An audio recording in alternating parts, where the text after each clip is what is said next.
En nuestro país, el Código Civil vigente no requiere necesariamente que la hipoteca se constituya solo sobre bienes inmuebles o derechos reales, impuestos sobre bienes raíces. Además, el Código Civil reconoce la posibilidad de otorgar documentos civiles a la orden o al portador, cuya fuente es la declaración unilateral de voluntad del emitente y que el propio Código acepta en su artículo 2926 que se constituyan hipotecas para garantizar obligaciones nacidas de esos títulos. También la ley establece la posibilidad de poder constituir hipotecas sobre derechos reales en general. Y es que la hipoteca es un derecho real accesorio o de garantía cuyos principales efectos son conceder los derechos de persecución, venta y preferencia en el pago para el caso de incumplimiento de la obligación principal.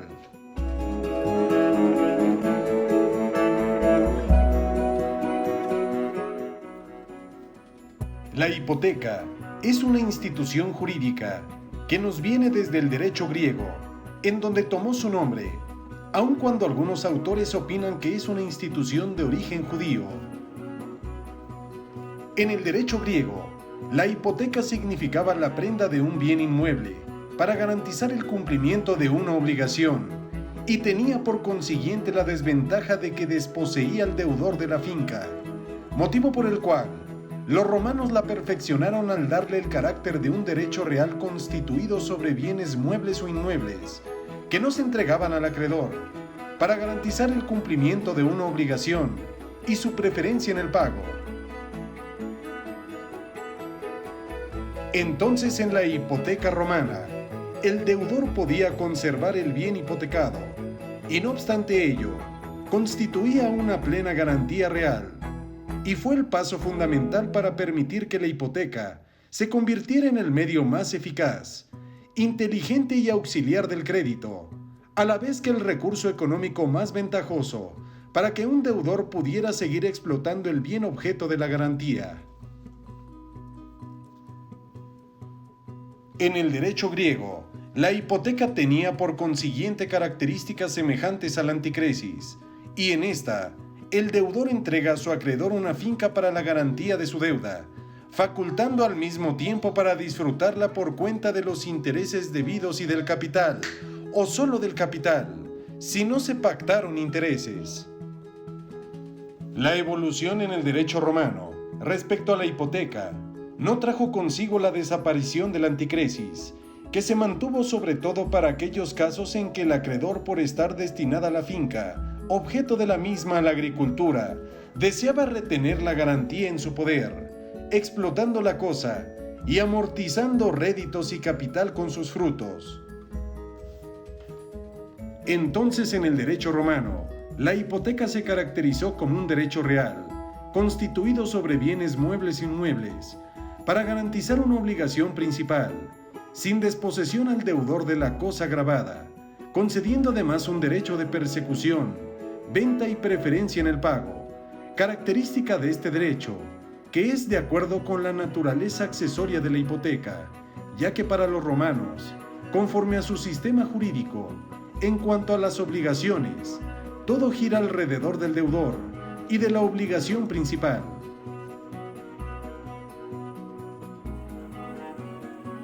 El principio moderno de la especialidad de la hipoteca, en cuanto al crédito, para determinar su importe, y en cuanto a los bienes objeto de la garantía, para que recaiga sobre cosas individualmente determinadas, no fue reconocido por los romanos, que aceptaron las hipotecas tácitas y generales.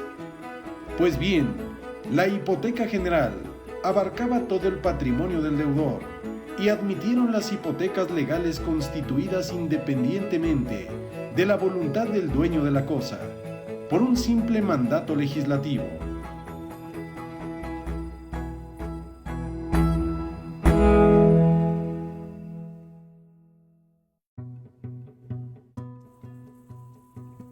La hipoteca se define como un derecho real que se constituye sobre bienes determinados, generalmente inmuebles, que son enajenables, para garantizar el cumplimiento de una obligación principal, sin desposesión al dueño del bien hipotecado, y que otorga a su titular los derechos de persecución, venta y preferencia en el pago, para el caso de incumplimiento de la obligación principal.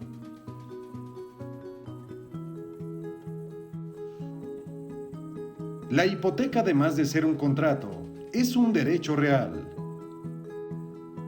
Es accesorio de garantía respecto de una obligación principal, otorgando a su titular los derechos de venta, persecución y preferencia en el pago. La hipoteca moderna se caracteriza por el principio de la especialidad, ya que se refiere a los bienes objeto del gravamen, debiendo ser determinados. Asimismo, precisar el monto de la obligación garantizada. Igualmente, la hipoteca solo puede recaer sobre bienes especialmente determinados. Nunca puede ser tácita ni general. Para producir efectos contra tercero, requiere siempre de registro.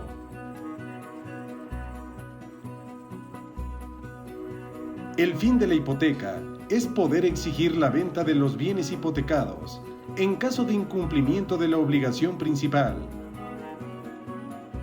Y al ser la hipoteca accesoria, corre siempre la suerte de la obligación principal.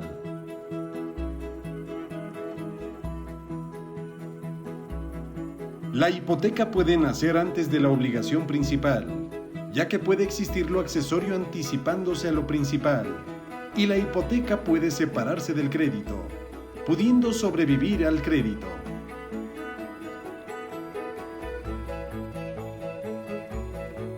Asimismo, la constitución de la hipoteca no implica la desposesión de la cosa al deudor, ya que el dueño de la cosa hipotecada sigue poseyendo ésta, así como el conjunto de bienes a los cuales se extiende por incorporación, destino o pacto expreso. De esta suerte, el propietario puede explotar estos bienes y obtener todos los beneficios inherentes, sin perjudicar la garantía que ha constituido, multiplicándose así, de manera ideal, los valores por ese mecanismo inteligente y sutil del crédito.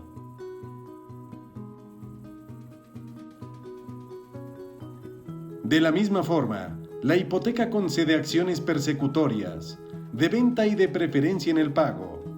La acción persecutoria es propia de todo derecho real. La de venta es inherente solo a los derechos reales de garantía, y en cuanto a la preferencia, es necesario distinguir la preferencia en el pago y la preferencia en cuanto al grado, calidad o fecha de constitución de los derechos. Esta preferencia es peculiar de los derechos reales de garantía, ya que supone que el valor de una cosa se destina a pagar un crédito u obligación principal. En cambio, la preferencia en cuanto al rango, grado o fecha de constitución se presenta en los diversos derechos reales, tanto principales como accesorios. Entonces nuestro Código Civil reconoce el carácter persecutorio de la acción real hipotecaria, al establecer que los bienes hipotecados quedarán sujetos al gravamen impuesto, aunque pasen a poder de terceros, y la acción de venta, propia de los derechos de garantía, consiste en la facultad de exigir la venta judicial o extrajudicial del bien. La preferencia en el pago es una característica enunciada en la misma definición de hipoteca.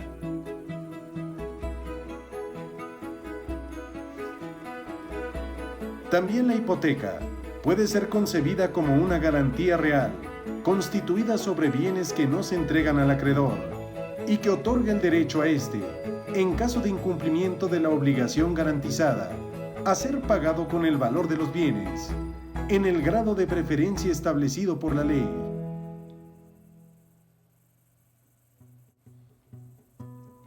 De la misma forma, la hipoteca es vista como una seguridad real, que sin desposesión actualmente al propietario de un bien hipotecado, permite al acreedor apoderarse de él, al vencimiento de la obligación para enajenarlo, no importando en poder de quién se encuentre, y mediante el precio, hacerse pagar con preferencia a otros acreedores.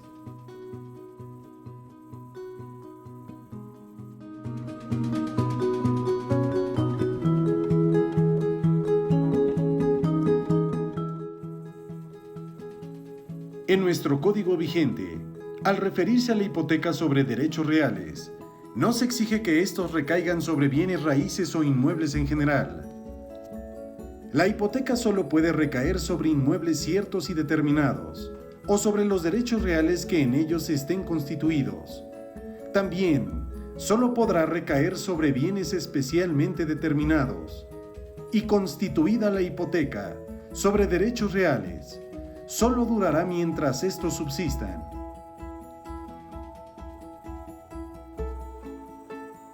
La hipoteca puede recaer sobre bienes corporales o cosas muebles e inmuebles, extendiéndose además, aunque nada se exprese en el título constitutivo de la misma, a las accesiones, mejoras y muebles incorporados al inmueble hipotecado.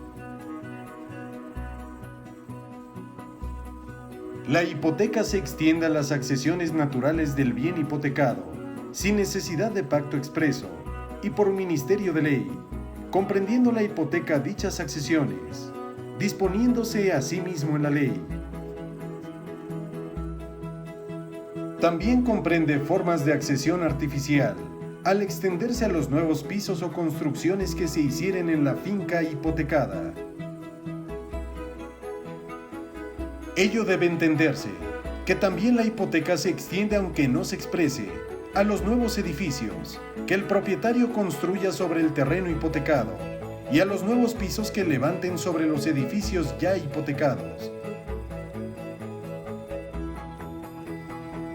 En ese sentido, tratándose de la accesión artificial, el propietario del predio adquiere lo edificado, plantado o sembrado, y tendrá la obligación de pagar su valor si ha procedido de mala fe.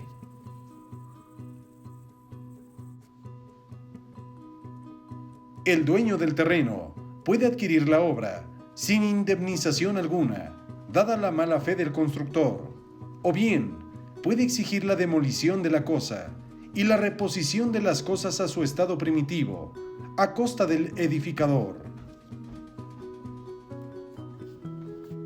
La hipoteca también se extiende, aun cuando no se exprese, a las mejoras de los bienes hipotecados. Las mejoras pueden ser entendidas como los gastos en necesarias, útiles y voluntarias. Las mejoras necesarias son aquellas sin las cuales la cosa se pierde o sufre daño. Las mejoras útiles son aquellas que, sin ser necesarias, aumentan el precio o producto de la cosa, y las mejoras voluntarias son las que sirven solo el ornato de la cosa o al placer o comodidad del poseedor. La hipoteca se extiende a las tres clases de mejoras, pero los objetos muebles que se hayan empleado para las mejoras voluntarias, que no hayan sido incorporados a la cosa, o que puedan separarse sin detrimento de la misma, no quedan incluidos en el gravamen hipotecario. La hipoteca se extiende, aunque no se exprese, a los objetos muebles incorporados permanentemente por el propietario a la finca y que no puedan separarse, sin menoscabo de ésta o deterioro de esos objetos. Pero no pueden hipotecarse los objetos muebles colocados permanentemente en los edificios para su adorno o comodidad, o para el servicio de alguna industria, a no ser que se hipotequen conjuntamente con esos mismos edificios. El Código vigente no limita la hipoteca sobre bienes incorporales, ni tampoco sobre los derechos reales de inmuebles, como es necesario el registro de la hipoteca para que surte efecto en perjuicio de tercero, considerándose que dicho gravamen, para ser efectivo y para que puedan obtenerse todas las ventajas de la acción persecutoria y el derecho de preferencia, solo puede constituirse sobre derechos reales inmuebles y excepcionalmente sobre derechos reales muebles y créditos, cuando ambos sean susceptibles de registro.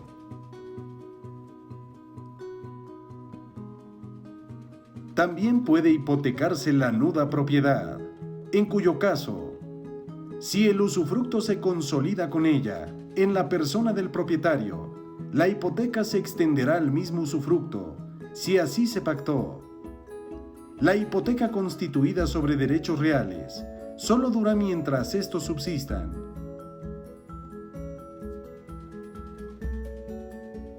En tanto a la hipoteca sobre el derecho de copropiedad, la ley establece que el predio común no puede ser hipotecado sino con consentimiento de todos los propietarios.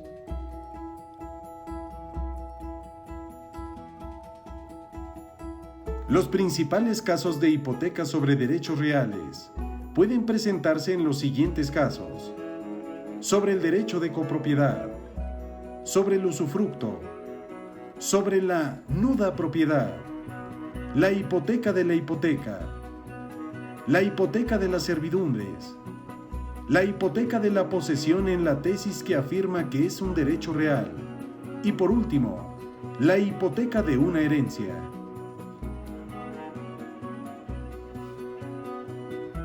El predio común no puede ser hipotecado sino con consentimiento de todos los propietarios. El copropietario puede hipotecar su porción indivisa y al dividirse la cosa común, la hipoteca gravará la parte que le corresponde en la división. El acreedor tiene derecho de intervenir en la división para impedir que a su deudor se le aplique una parte de la finca con valor inferior al que le corresponda.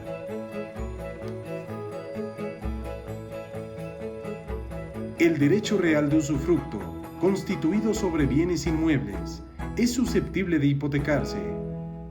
Cuando se hipoteca en usufructo, la existencia misma del gravamen depende de la existencia del usufructo, de tal forma que cuando sea vitalicio, la hipoteca se extinguirá con la muerte del usufructuario. Si el usufructo depende de un término, el gravamen hipotecario correrá igualmente su suerte, así como si depende de una condición. El usufructo también puede extinguirse por un hecho voluntario del usufructuario, como es la renuncia, y en este caso, para proteger al acreedor hipotecario, la hipoteca debe durar hasta que venza el tiempo en el que el usufructo hubiere concluido, de no haber mediado el hecho voluntario que le puso fin. La nuda propiedad también puede hipotecarse, así como el usufructo, presentándose en los siguientes casos: la hipoteca de la nuda propiedad, sin comprender el usufructo que corresponde a otro titular; la hipoteca tanto de la nuda propiedad como del usufructo, correspondiendo esos derechos a distintas personas; y la hipoteca del usufructo de manera exclusiva. En el primer caso, al extinguirse el usufructo y consolidarse la propiedad, la hipoteca gravará en su totalidad el inmueble, si así se hubiere pactado. Económicamente no representa gran utilidad la hipoteca de la nuda propiedad, pues en el caso de remate, se dificulta la venta del derecho, sobre todo cuando el usufructo es a largo plazo o vitalicio.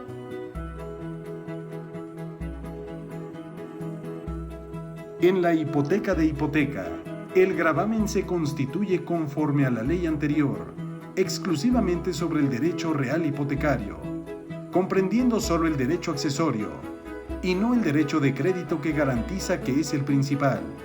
En la actualidad, se puede ya hipotecar el crédito hipotecario mismo, ya que la ley no restringe la hipoteca solo a los derechos reales constituidos sobre inmuebles. Además, la hipoteca del mismo crédito hipotecario puede ser registrada para lograr su oponibilidad a terceros, mediante la acción persecutoria y el derecho de preferencia en su caso.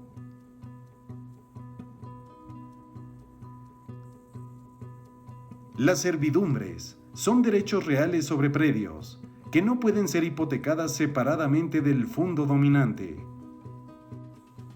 En la ley actual, ya no existe la excepción relativa a la servidumbre de aguas, repitiendo solo la prohibición de hipotecar las servidumbres en general, en forma independiente del fondo dominante.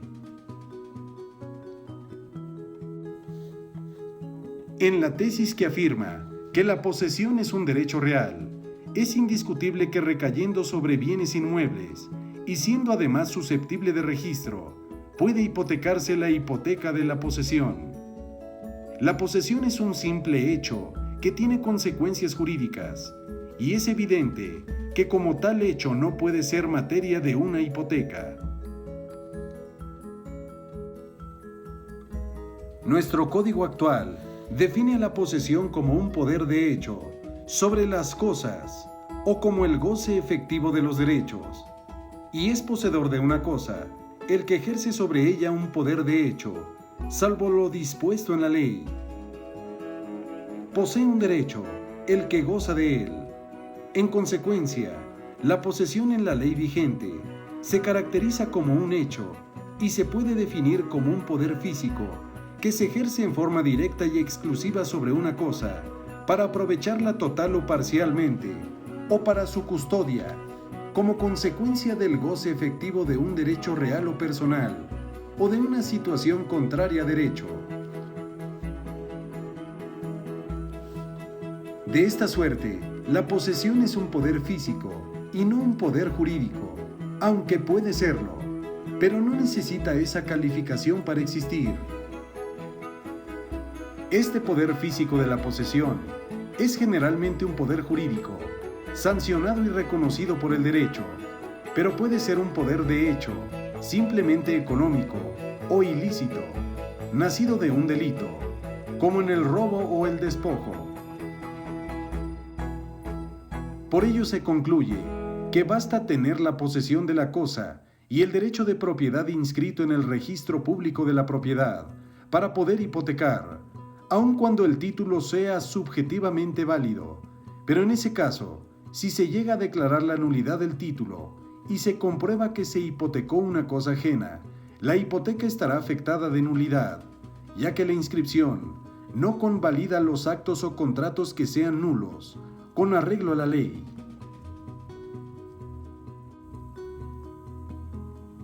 En esa tesitura, el registro protege los derechos adquiridos por tercero de buena fe y una vez inscritos, aunque después se anule o resuelva el derecho del otorgante, excepto cuando la causa de la nulidad resulte claramente del mismo registro.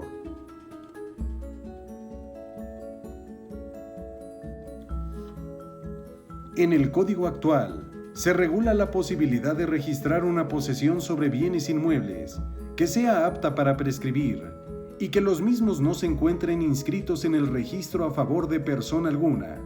Esta inscripción puede hacerse antes de que transcurra el tiempo necesario para la prescripción, siendo importante la resolución judicial, ordenando la inscripción y con los requisitos que el citado precepto establece en el artículo 3046.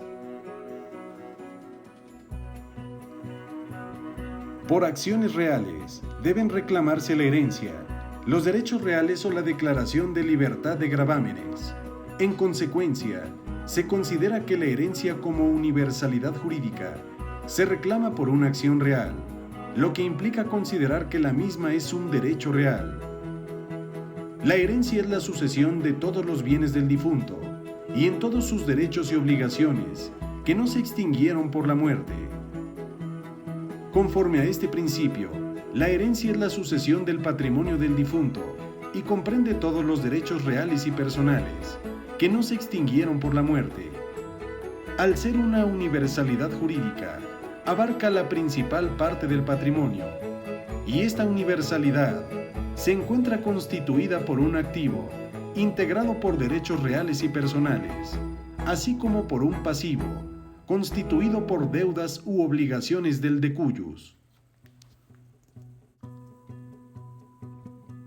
Debiendo recaer la hipoteca sobre bienes especialmente determinados, no es posible hipotecar la herencia, ya que justamente esta constituye un patrimonio en estado de indivisión, y solo hasta que se determine, por virtud de la partición, que fijará la porción de bienes hereditarios, que corresponda a cada uno de los herederos, se pueden determinar específicamente esos bienes, y hasta ese momento podrán ser hipotecados, lo que equivale a decir que durante el régimen de indivisión que constituye la herencia, esta no puede ser hipotecada como una universalidad.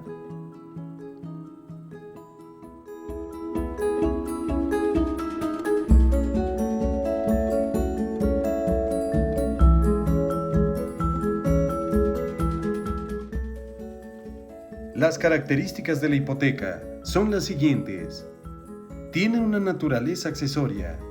Es indivisible en cuanto al crédito y divisible respecto a los bienes gravados. Su naturaleza es inseparable del bien gravado. Tiene carácter inmueble y excepcionalmente mueble de los bienes hipotecados.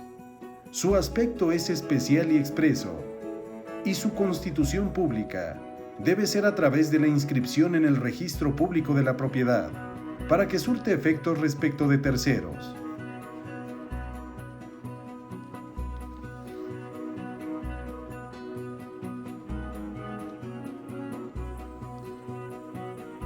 Cuando la obligación principal sea inexistente o nula, la hipoteca también debe serlo.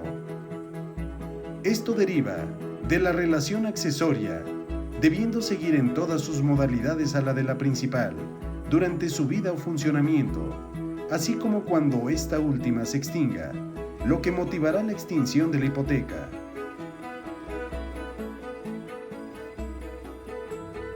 La hipoteca puede constituirse para garantizar obligaciones futuras o sujetas a condición suspensiva, como la que contraen los administradores de bienes ajenos, como tutores, síndicos y albaceas, para garantizar su manejo por las posibles responsabilidades durante el ejercicio futuro de su cargo, otorgando hipoteca, prenda o fianza.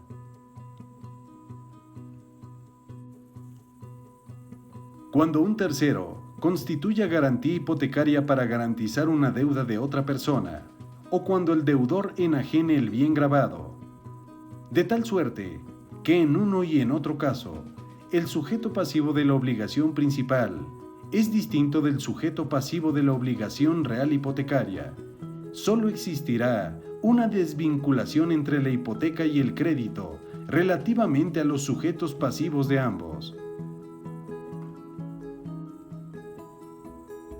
La hipoteca puede sobrevivir al crédito en los casos de novación, cuando expresamente el acreedor de la nueva deuda se reserve la garantía hipotecaria. El efecto de la novación es extinguir la obligación principal con las obligaciones accesorias, pero el acreedor puede, por reserva expresa, impedir la extinción de dichas obligaciones, que pueden ser las nacidas de la hipoteca, prenda o fianza, en cuyo caso pasarán estas garantías a la nueva relación jurídica.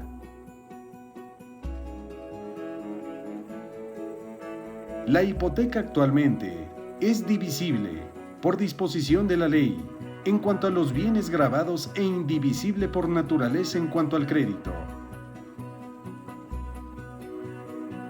Desde que se otorga la escritura, es necesario determinar la división del crédito en cuanto a los bienes gravados, por lo que el constituyente de la garantía puede exigir judicialmente que dicha división se imponga por sentencia, después de que los peritos dictaminen sobre la forma de llevarla a cabo, ya que es un punto en el que por su naturaleza es absolutamente necesaria la ilustración pericial. Procede la vía especial hipotecaria para la división de una hipoteca, así como para exigir su constitución, ampliación, registro, cancelación, pago o prelación del crédito hipotecario. De esta forma, cuando una finca hipotecada, susceptible de ser fraccionada convenientemente se divida, debe repartirse equitativamente el gravamen hipotecario entre las fracciones. Deberán ponerse de acuerdo el dueño de la finca y el acreedor hipotecario, y si no se consigue ese acuerdo, la distribución del gravamen debe hacerse por decisión judicial, previa audiencia de peritos.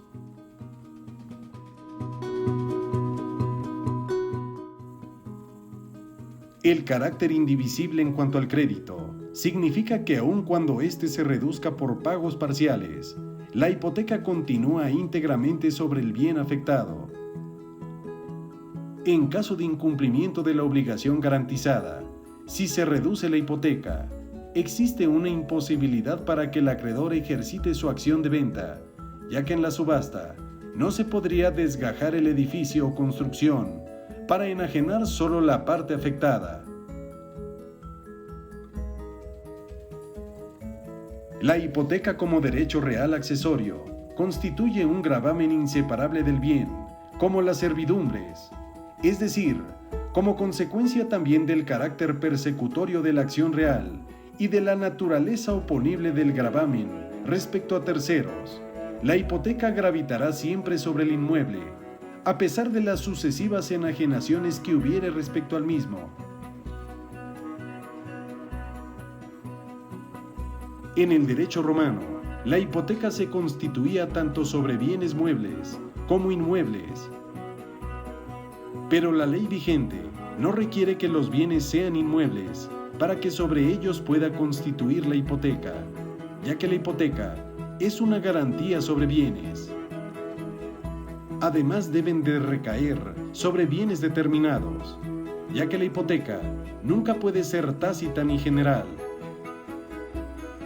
Es por ello que existe la necesidad de que se determine la naturaleza, situación y linderos del inmueble hipotecado, su medida superficial, agregando un plano o croquis al legajo respectivo, el valor de los bienes sujetos a inscripción, así como los antecedentes del registro.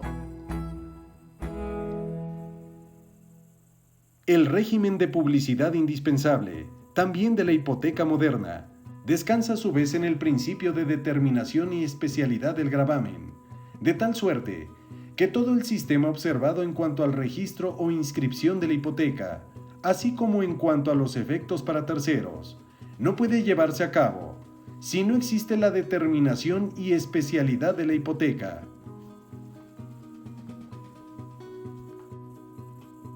El derecho positivo no ha seguido un sistema uniforme para atribuir efectos a las inscripciones en el registro público de la propiedad, pero existen sistemas que son de la siguiente forma. Este sistema considera que el registro es un elemento esencial para la existencia misma de los actos jurídicos y derechos que conforme a la ley deben ser registrados. En tal virtud, ni entre las partes, ni menos en relación a terceros, surte efectos el acto jurídico de creación, transmisión, modificación o extinción de derechos que deba registrarse, si no se registra. Este sistema es el adoptado en el derecho mexicano y tiene mucha importancia en cuanto a la transmisión de los derechos reales. En este sistema, el registro no es un elemento necesario para la existencia del acto jurídico o del derecho real en su constitución o transmisión, cuando la ley prescriba ese requisito. Los efectos de la inscripción en el registro público solo se refieren a los terceros y no a las partes. Hasta en tanto no se registre el acto o derecho, no será oponible a terceros, entendiendo por tales aquellos que tienen un derecho real o gravamen sobre los bienes objeto de registro. Entre las partes surte todos sus efectos el acto jurídico o el derecho que se constituye, transmite o modifica.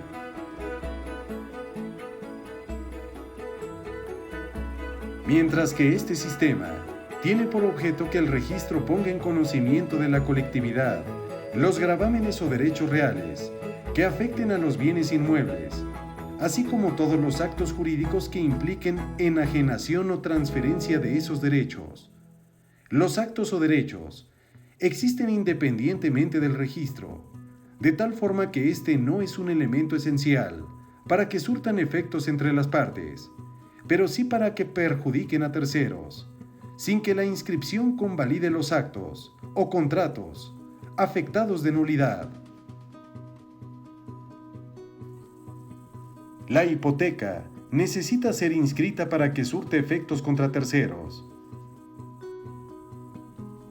por lo que toda aquella persona que tenga interés jurídico en la inscripción del acto, derecho o contrato, puede solicitar ante el Registro Público de la Propiedad la inscripción e inclusive puede hacerlo el notario encargado del otorgamiento de la escritura. Para la inscripción de la hipoteca, el registrador debe cumplir una serie de requisitos, de tal manera que no desempeñe un papel pasivo para la inscripción, debiendo cerciorarse que el título que se le presenta es de aquellos que conforme a la ley necesitan registro, que se trata de un acto, contrato o derecho, que para que surte efectos contra tercero, necesita inscribirse en el Registro Público de la Propiedad. En segundo lugar, debe verificar que el documento contenga todas las formalidades que la ley establece. Tratándose de hipotecas, deben constar en escritura pública cuando excedan de 500 pesos o en documento privado cuando no lleguen a esa cantidad, debiendo ser en este último caso un documento auténtico por ratificación de las firmas ante juez o encargado del registro correspondiente. Y también otra obligación que tiene el registrador para proceder a la inscripción es revisar que el título contenga todas las enunciaciones exigidas por el artículo 3021 del Código Civil. Es decir, todos estos requisitos se imponen en distintas obligaciones del registrador.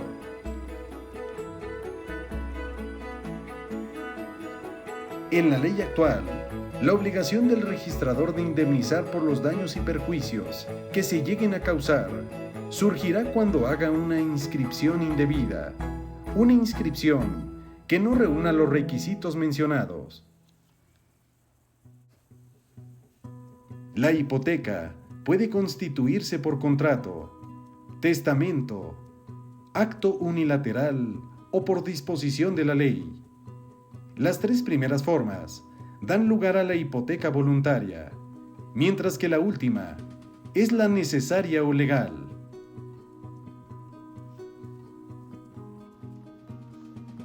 Las hipotecas voluntarias son aquellas convenidas entre las partes o impuestas por disposición del dueño de los bienes sobre los que se constituyen. Estas hipotecas generalmente se constituyen por contrato, o bien se contraen por voluntad de las partes en los convenios, a diferencia de las hipotecas impuestas por necesidad, cuando la ley sujeta a alguna persona a prestar esa garantía sobre bienes determinados, las cuales se llaman hipotecas necesarias o legales.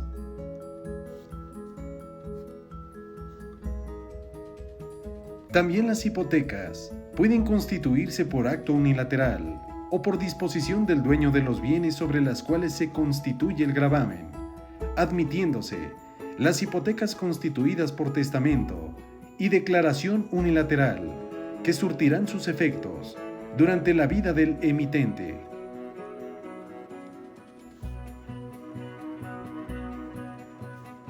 En las hipotecas testamentarias, a través de un legado, el deudor puede mejorar la condición de su acreedor, haciendo puro el crédito condicional, hipotecario, el simple o exigible, el que lo sea a plazo, pero esta mejora no perjudica en manera alguna los privilegios de los demás acreedores.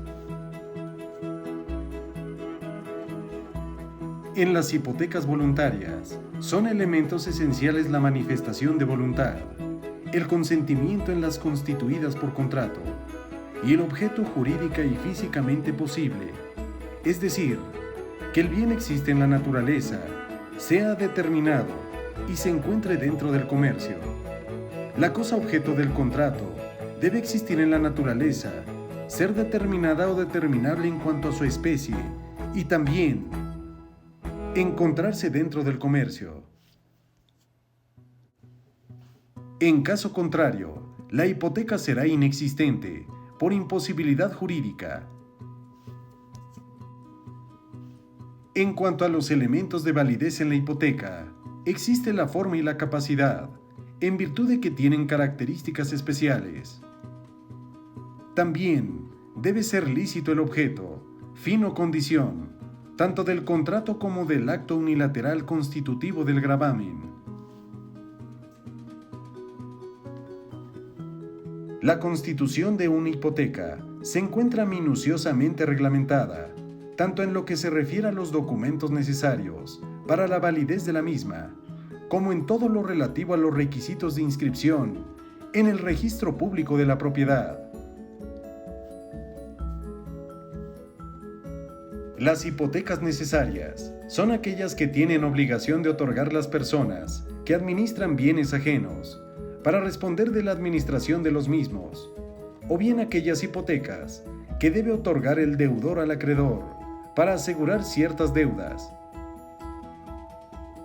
En nuestra ley actual, se han modificado los casos que originan la constitución de la hipoteca necesaria, simplemente admitiéndose como tales la hipoteca otorgada por tutores para la garantía de los bienes de los pupilos, la hipoteca otorgada por los que ejercen la patria potestad para garantizar los bienes de sus descendientes, la hipoteca otorgada para garantizar los legados sobre los bienes de la herencia, la hipoteca que debe otorgar el copartícipe en una sucesión para garantizar el exceso recibido o el saneamiento motivado por la evicción, y por último, la hipoteca que deben otorgar los administradores de bienes del Estado o de los municipios para responder de su manejo.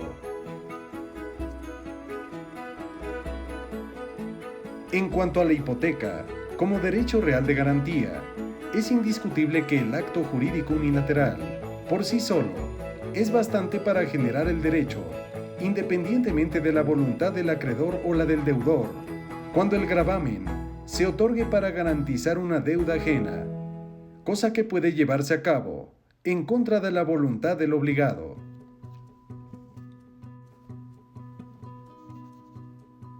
También puede constituirse hipoteca para garantizar obligaciones a la orden o al portador, originadas por un título de crédito. O bien, tal gravamen puede originarse para garantizar obligaciones a la orden o al portador, estipuladas en documentos civiles de esta naturaleza, cuya expedición expresamente reconozca la ley.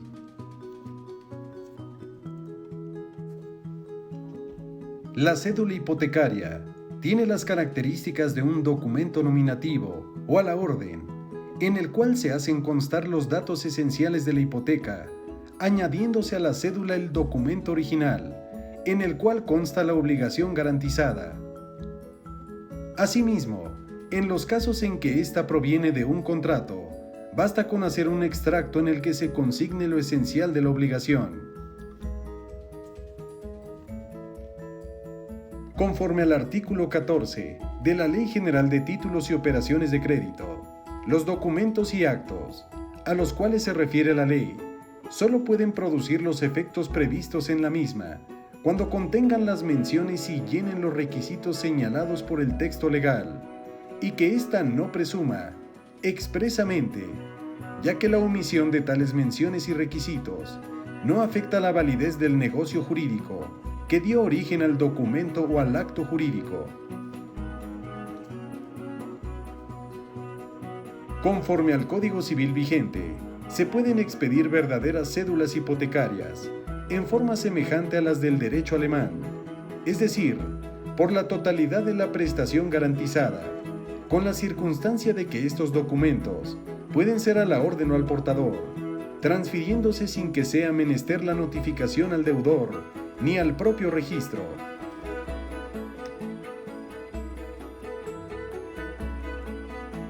De acuerdo con el principio general, solo pueden hipotecar los que puedan enajenar, y solo pueden enajenar los que tienen el dominio de los bienes o derechos, o la autorización legal para llevar a cabo actos de dominio, por virtud de la representación jurídica.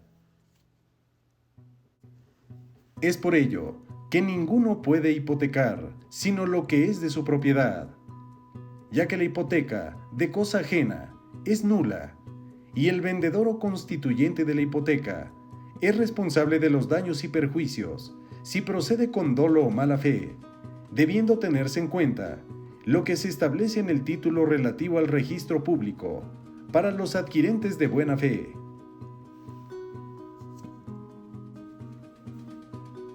A la hipoteca se le aplican las reglas generales de la compraventa en cuanto a la enajenación, ya que la compraventa de cosa ajena se encuentra afectada de una nulidad sujeta a convalidación y por consiguiente, lógicamente por analogía y por mayoría de razón, la hipoteca de cosa ajena también debe seguir igual suerte.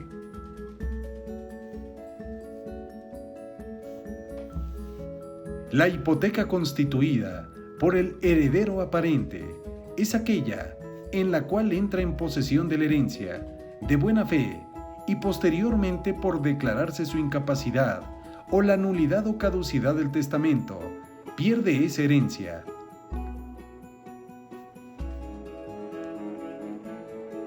Puede ser que el enajenante, cuya enajenación no se inscriba en el registro público, constituye hipoteca después de dicha enajenación, y es entonces un propietario aparente, ya que vendió, pero el bien todavía aparece registrado a su nombre. En protección a terceros, se considera que las hipotecas que constituyan esas condiciones son válidas. Existe el Sistema General de Protección a Derechos de Buena Fe, cuando se declare la nulidad del título de propiedad del constituyente de la hipoteca. Esa nulidad no perjudica a terceros que, fundados en el debido registro del título, aceptaron la hipoteca como garantía de un crédito. Además, si el donatario hipotecó los bienes donados, subsiste la hipoteca y tiene derecho el donante de exigir de aquel que se la devuelva. Y en el caso de las hipotecas constituidas por testamento, siendo este un acto jurídico unilateral, es evidente que la hipoteca que constituye el testador para garantizar un crédito propio o ajeno tiene su fuente en una declaración unilateral de voluntad. Para que las hipotecas tengan validez, es necesario que se constituyan por contrato en cuanto a la capacidad, ausencia de vicios y licitud en el objeto, motivo, fin o condición del acto, y en cuanto a la forma, debe de expresarse que la constitución de la hipoteca puede ser en documento civil a la orden o al portador, y también en escritura pública. La fijación de la cédula hipotecaria sirve como base para poder determinar los diversos efectos y no el ejercicio de la acción hipotecaria. El deudor o tercero que constituyan una hipoteca conservan la posesión del bien hipotecado, y esta es una de las grandes ventajas de la hipoteca sobre la prenda, ya que permite que el deudor o el tercero que constituyan la garantía conserven la posesión de la cosa. El constituyente de la hipoteca puede llevar a cabo actos de dominio y de administración, cuando con ellos no perjudique los derechos del acreedor hipotecario.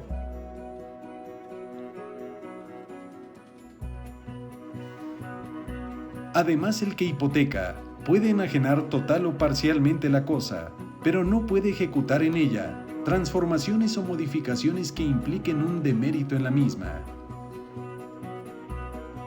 Si la garantía se vuelve insuficiente, con o sin culpa del deudor, el acreedor tiene derecho a una nueva garantía. La calificación de insuficiente se hace previo dictamen parcial. Si resulta de este la insuficiencia, el juez puede otorgar al deudor un plazo de 8 días para mejorar la garantía, y si no lo hace, el acreedor puede exigir el pago del crédito, aun cuando no esté vencido. En el Código vigente, se estima que ni el arrendamiento ni el anticipo pueden exceder a la hipoteca, y no solo prohíbe el adelanto de rentas, sino el arrendamiento mismo, por plazos superiores a los del crédito hipotecario. Cuando éste no tenga plazo cierto, ni el anticipo, ni el arrendamiento excederán de 1 año, tratándose de fincas rústicas, o de 2 meses, para las urbanas. También otro efecto de la hipoteca consiste en el aseguramiento de los frutos pendientes o de las rentas del bien hipotecado. Procesalmente hablando, al fijarse la cédula hipotecaria, se producen efectos de gran importancia práctica, ya que el deudor o tercero pasan a ser por ministerio de ley depositarios del inmueble hipotecado. Los frutos y los muebles que se hayan incorporado a la finca o sean inmuebles por destino, quedan inmovilizados por la cédula. Al registrarse esta, no se puede practicar en la finca ningún embargo, toma de posesión o cualquier otro acto que perjudique los derechos del acreedor, y el deudor puede liberarse de ser depositario judicial, declinando esa responsabilidad para que se nombre otro depositario. La ley procesal establece que pueden entablarse simultánea o separadamente las acciones personales y reales procedentes de un mismo acto. Estas pueden ser aquellas que sirvan como garantía de una obligación personal que se ha constituido igualmente en hipoteca o prenda, o cuando al entablar una acción real le corresponde igualmente el derecho para exigir indemnizaciones o intereses. Un efecto inherente a la hipoteca es el derecho del acreedor de perseguir la cosa en manos del tercero que la tenga en su poder. De ese modo, pueden determinarse dos series de casos: los de poseedores originarios y los de poseedores derivados. El tercero es poseedor originario y tiene un animus domini, es decir, en concepto de dueño. En el caso de los poseedores derivados, el acreedor hipotecario tiene el derecho de venta para obtener el pago de su crédito con el producto de la operación. Por último, existe una hipoteca denominada como hipoteca inversa, que está regulada en el Estado de México y en la Ciudad de México. Esta hipoteca es aquella que se constituye sobre un bien inmueble, como vivienda habitual y propia de una persona adulta mayor, para garantizar el capital que le concede una entidad financiera y cubrir sus necesidades económicas de vida. Esto significa que es un tipo de préstamo hipotecario en el que la entidad bancaria abona una renta mensual al cliente a cambio de que éste ofrezca su vivienda como garantía